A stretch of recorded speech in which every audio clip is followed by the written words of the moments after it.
স্মরণকালের ইতিহাসে সবচেয়ে মর্মান্তিক বিমান দুর্ঘটনা দেখল ভারত। আহমেদাবাদে উড্ডয়নের পরপরই একটি ছাত্রাবাসের উপর আছড়ে পড়ে এয়ার ইন্ডিয়ার এই বিমানটি মুহূর্তেই বিধ্বস্ত হয়, আশেপাশে ছড়িয়ে পড়ে আগুন।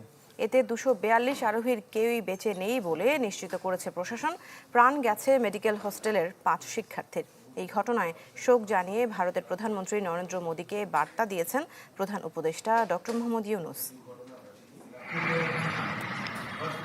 উড্ডয়নের কয়েক মিনিটের মাথায় আহমেদাবাদের মেঘানী নগরে এভাবে আছড়ে পড়ে এয়ার ইন্ডিয়ার বিমান।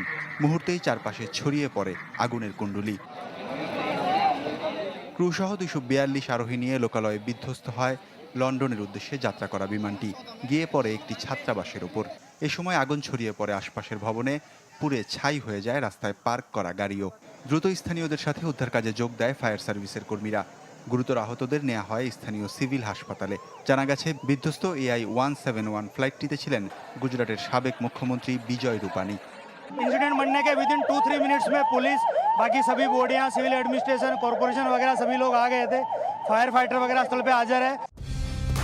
কালার এক্সপার্ট, জর্জ স্যাপ এবং মাইল্ড অন হ্যান্ডস টেকনোলজি সমৃদ্ধ অরিক্স ক্রিস্টাল ওয়াশ আপনার লন্ড্রি এক্সপার্ট।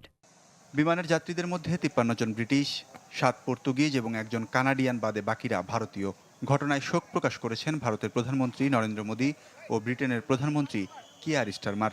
শোক জানিয়ে নরেন্দ্র মোদীকে বার্তা দিয়েছেন প্রধান উপদেষ্টা ডক্টর মোহাম্মদ ইউনূস।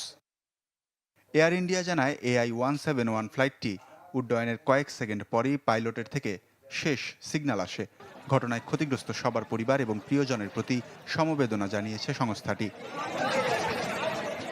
বিধ্বস্ত হওয়া বিমানটির মডেল বোয়িং 787-8 ড্রিম লাইনার।